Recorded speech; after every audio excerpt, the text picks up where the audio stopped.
Pecandu sabun, pecinta drama, mana suaranya? Seperti biasa kita akan rekap alur dan hari ini filmnya buat kalian semua. Jadi buruan ambil cemilan, dengar aku cerita after dimulai. Ini adalah Tessa diperankan oleh Josephine Langford dan ini adalah ibunya Carol. Terus cowok yang itu pacarnya Tessa, namanya Noah. Hari ini cukup spesial bagi mereka semua karena merupakan hari pertama Tessa masuk kuliah. Sayangnya itu tidak berjalan lancar. Sebab saat tiba di asrama, Carol menemukan kalau teman sekamar anaknya ini adalah cewek badung, dinilai berdasarkan penampilan. Tapi bagi Tessa, itu bukan masalah. Jadi dengan ramah dia ngenalin diri ke teman sekamarnya, yang ternyata kakak kelasnya, namanya adalah Step, dan cewek yang pirang itu namanya Tristan, pacarnya Step. Wow. Yang gak nyaman justru emaknya Tessa nih, si Carol. Doi langsung ninggalin ruangan buat minta kamar anaknya dipindahin, karena takut Tessa bakal kena pengaruh yang buruk. Cuman Tessa langsung nahan emaknya, terus mohon-mohon supaya Carol gak usah ikut campur terlalu jauh, biar dirinya yang ngurus soal itu. Dan setelah ngobrol cukup lama, akhirnya Carol mau dengerin anaknya. Nah, setelah emak dan pacarnya pulang, Tessa kembali ke kamar buat beberes. Dan di sana ada Step, jadi mereka ngobrol bentar, basa-basi selayaknya orang baru kenal. Lalu keesokan harinya Tessa udah ninggalin asrama pagi-pagi buta buat ke kampus. Terus ketemu teman baru di kelas ekonomi yang sesama mahasiswa baru, namanya adalah Landon. Ya, hari-hari kuliah Tessa emang biasa banget sih, tapi semuanya berubah setelah perkenalan dengan lelaki yang satu ini. Cowok tatoan yang tiba-tiba muncul di kamarnya waktu dia habis mandi. Terus pas disuruh keluar malah sok kegantengan ngatain Tessa nggak penting. Untungnya Step datang di saat yang tepat buat meluruskan keadaan. Nah, cowok ini adalah temennya dan datang ke kamar mereka atas undangannya. Jadi sebagai permintaan maaf, Step ngajak Tessa pergi ke pesta. Tapi ditolak mentah-mentah, karena doi pengennya belajar juga, dan cowok sok ganteng segera pergi dari kamar mereka. Ya, karena gak pengen masalah jadi berlarut-larut, Step akhirnya nurutin permintaan Tessa. Dan habis itu ngajak si cowok tadi buat ninggalin kamar. Nah, sebelum pergi nih, si cowok ini balikin buku yang ternyata punya Tessa. Terus komentar kalau isinya tuh cuma jualan mimpi. Tapi malah dikoreksi balik nih sama Tessa. Isi bukunya bukan cuma mimpi, tapi penuh kebohongan. Cuma ternyata pas besoknya, sewaktu Tessa lagi di kantin kampus buat belajar, cowok semalam itu muncul di sana bareng temennya. Terus mereka saling curi-curi pandang tuh. Jadi karena merasa keganggu sama itu, Tessa pindah ke perpustakaan. Namun keadaan di sana malah lebih parah, karena tiba-tiba Step muncul, terus maksa doi berhenti belajar dan buruan prepare buat ke pesta. Tessa gak sempat ngelak, jadi akhirnya ikut aja. Tapi pas nyampe sana malah ketemu cowok yang semalam, yang ternyata namanya Hardin. Di sana juga ada Tristan, pacarnya Step. Dan beberapa wajah baru yang belum pernah kita lihat, mereka adalah Zed, Chase, dan Molly. Momen inilah yang jadi pintu masuk buat perubahan dalam hidup Tessa, dimana semuanya dimulai dari sebuah permainan Truth or Dare. Molly nih yang ngusulin, terus Tessa ke bagian giliran pertama. Awalnya doi milih Truth. Cuman pas denger pertanyaannya, Tessa jadi gak nyaman. Soalnya doi kan masih perawan. Makanya minta pilihannya ganti ke Dare. Sayangnya itu pilihan yang lebih parah, karena tantangannya adalah adu bibir sama Hardin. Iya bener si cowok yang tadi tuh. Nah, si Hardin udah maju duluan nih. Terus direkam sama Molly. Tapi Tessa malah kabur ninggalin mereka. Itu jadi penolakan pertama buat Hardin, yang praktis akhirnya bikin doi jadi bahan olok-olokan teman segengnya. Setelah ninggalin ruangan, Tessa pergi nih ke teras buat telepon Noah. Cuman karena si pacar bacot banget pas tahu doi lagi ke pesta, jadi teleponnya buruan ditutup. Terus doi balik lagi ke dalam rumah dan tanpa sengaja nemu kamar yang isinya buku semua. Tessa coba buka tuh satu buat dibaca, tapi pas lagi asyik tiba-tiba Hardin muncul lagi. Dan mereka akhirnya malah ngobrol soal buku yang Tessa pegang. Hardin ngerti karena itu emang bukunya, dan kamar itu adalah kamarnya. Tessa langsung malu banget dong pas tahu soal itu. Jadi buat ngalihin pembicaraan, doi nanyain soal games yang tadi. Sayangnya itu justru ngingetin Hardin soal tantangan mereka buat adu bibir. Pada momen ini udah nyaris nih, tapi Tessa keburu sadar dan langsung kabur ninggalin pesta.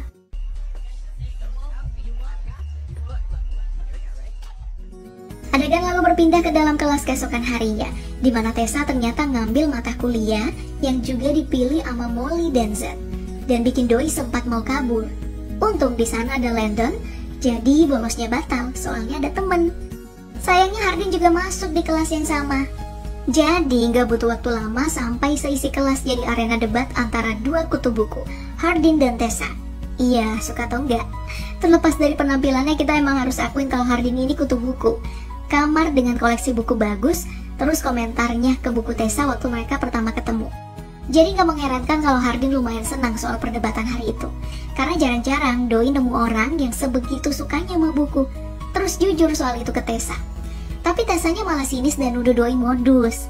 Kayaknya sih gegara momen truth order yang kemarin. Saat Hardin pergi, Landon muncul dan nendangin Tessa yang kelihatannya masih emosi. Menurut Landon, Hardin emang gitu. Dia tahu karena mereka tinggal serumah. Gegara emaknya pacaran dengan bapaknya Hardin. Jadi bisa dibilang mereka adalah calon saudara tiri. Dating Chancellor Scott. Chancellor Scott is Hardin's dad. Dari sini adegan berpindah ke toko tato di mana Step lagi bikin rajah baru dan nyaranin Tessa bikin satu. Cuman Doi nolak karena yakin emaknya bakal ngamuk. Jadi Step bisa ngerti dan akhirnya lebih bersimpati dengan berhenti kasih saran macam-macam ke Tessa lagi. Walaupun gangguannya sama sekali gak berhenti, karena pas nyampe asrama, Tristan pacar Step ikut ke kamar tersebut. Dan yang terjadi, bisa ketebak. Mereka mengadu lubang soalnya Tessa kerja di sana. Terus keesokan harinya Tessa ketemu dengan Hardin di kantin kampus yang sepertinya belum nyerah buat deketin Tessa. Dan kali ini udah makin berani ngajak jalan bareng loh. Tessa awalnya pengen nolak ajakan Hardin, cuman entah kenapa berubah pikiran dan tahu-tahu mereka udah nyampe di dermaga. Ya pas baru tiba mereka main air doang sih. Cuman kalau cowok sama cewek berduaan di tempat sepi, tahu kan apa yang bakal terjadi?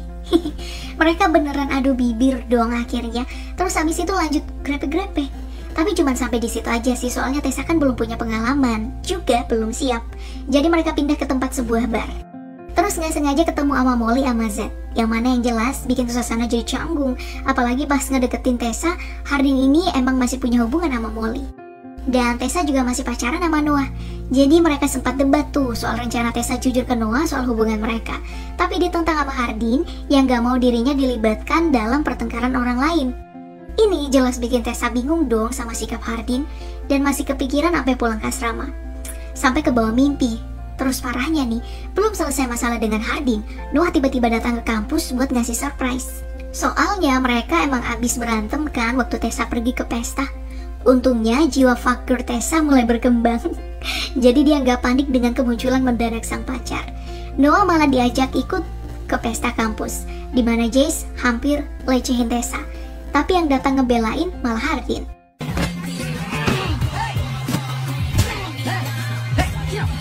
Berondong emang bukan apa-apa sih di depan anak kuliahan. Iya, Noah ini anak SMA, makanya masih polos. Jadi pas ngedate sama Tessa, pindah ke asrama mereka gak ngapa-ngapain meski bobonya udah sekasur. Ya ngapa-ngapain malah Tessa nih, tapi bukan sama pacarnya. Wah, beneran udah jadi fucker ya. Jadi gini nih ceritanya, pas Noah tidur, tiba-tiba Tessa dapet pesan dari Landon. Makanya tanpa Fafifu, Doi langsung goes ke rumah Landon. Nah di sana kita bisa lihat nih perabotan yang porak-poranda gegara amukan Hardin yang habis berantem sama bapaknya, dan nama Tessa disebut-sebut juga. Untuk alasan itulah Landon manggil Tessa ke rumah mereka. Ya kali aja dengan kemunculannya bisa meredakan amarah Hardin. Tessa yang anaknya baik jelas gak bisa nolak kalau dimintain tolong kayak ini nih. Jadi dia nyamperin Hardin yang lagi mojok di kolam renang. Terus mereka ngobrol sebentar soal bapak Hardin yang mau nikah lagi, padahal ibu kandungnya lagi menderita di tempat lain. Hasil dari obrolan itu bikin satu botol pecah. Botol beneran ya. Yang mana dipungutin sama Tessa, terus tanpa sengaja bikin tangannya luka. Ouch, dan Hardin pun jadi panik. Makanya Tessa dibawa ke kamar supaya lukanya bisa dirawat. Tapi malah keterusan adu bibir, aduh. Terus buka baju atu-atu, terus dijilat, dicelupin. Enggak sampai dicelup-celup juga sih, soalnya mereka ketiduran. Dan pas bangun, Tessa baru inget kalau Noah ketinggalan di asrama. Jadi Doi buru-buru pulang buat kasih penjelasan, biar si pacar gak salah paham. Tapi semuanya udah telat. Noah tahu soal hubungan Tessa sama Hardin dan akhirnya minta putus. Ini tentu bikin Tessa sedih banget, karena bagaimanapun selama ini Noah udah jadi pacar yang baik. Tapi transformasinya menjadi fucker udah tak terbendung lagi. Jadi kesedihan itu hanya sebentar. Dan setelah itu hatinya telah beralih ke Hardin dengan tingkat kemesraan yang tak lagi lihat tempat. Gak peduli itu di perpus, di toilet kampus, bahkan sampai bolos ngampus. Tentu aja itu jadi masalah di kemudian hari.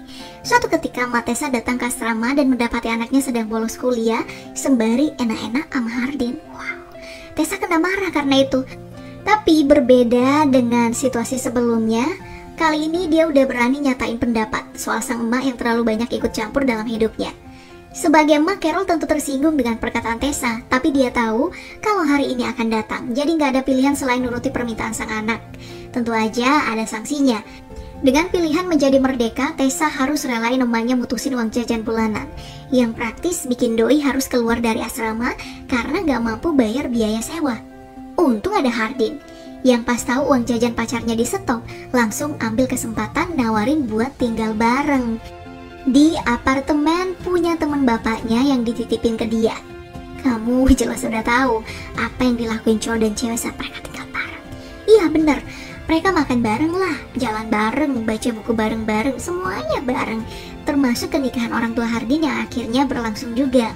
Di sini situasi sempat memanas karena Hardin sama sekali belum berdamai dengan masa lalu, dimana bapaknya dulu adalah seorang pemabuk yang bikin dia dan ibunya jadi menderita. Untung Tessa ikut juga, karena kalau enggak, pernikahan itu mungkin bakal kacau balau. Terkena amukan Hardin tentunya. Well, setelah pernikahan selesai, dua sejoli ini pun langsung balik ke apartemen. Dan saat tiba di kamar, mereka tampaknya udah gak sabar untuk menanamkan ubi-ubi kayu. Pada momen inilah, keperawanan Tessa akhirnya jebol. Emang selama ini tinggal berdua ngapain aja ya mereka? Kok baru jebol? Iya, bisa sih. Cowok yang hormat sama keputusan cewek buat tetap jadi perawan emang masih banyak kok. Respect sih, patut dicontoh nih. Karena itu artinya pekerjaan mereka bercocok tanam berlangsung atas kesepakatan berdua. Dan begitu emang idealnya, gengs. Bukannya maksa terus berakhir jadi rapis. Itu tuh kejahatan paling rendah di mata sesama penjahat.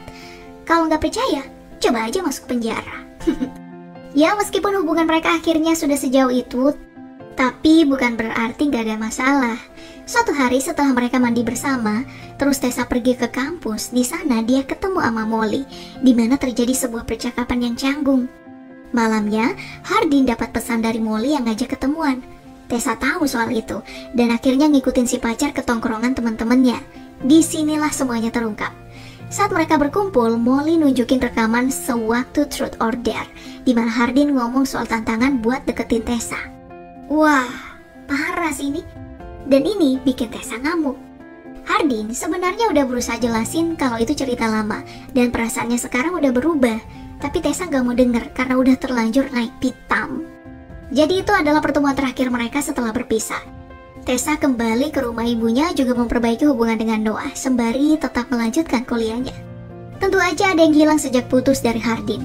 Mereka pernah tinggal bersama cukup lama dan perpisahan itu meninggalkan lubang menganga di hatinya.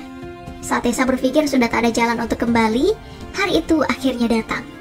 Dosen mata kuliah tempat dulu mereka berdebat menyerahkan tugas akhir milik Hardin ke Tessa, yang berisi belasan sketsa wajah Tessa di dalam sana. Juga sepucuk surat dari sang mantan yang menjelaskan soal bagaimana perasaan dan pandangan Hardin berubah sejak mereka berdua ketemu. Namun semuanya sudah terlambat. Hardin menghilang dan yang bisa Tessa lakukan hanya menyesali keputusannya di dermaga, tempat mereka pertama cipokan. Saat itulah Hardin datang meminta maaf, dan itulah akhir filmnya. Nah, apa sih pesan moralnya? Kalau mau enak-enak, kedua belah pihak harus sepakat, nggak boleh ada yang terpaksa. Udah, itu aja. Sedangkan buat kesimpulan, film arahan Jenny Gates ini bagus kok, meskipun ide ceritanya itu rada-rada mirip sama FTV Indonesia ya. Ya wajar sih, ini kan emang cerita WhatsApp. Itu aja kali ya, sampai jumpa di video selanjutnya, bye.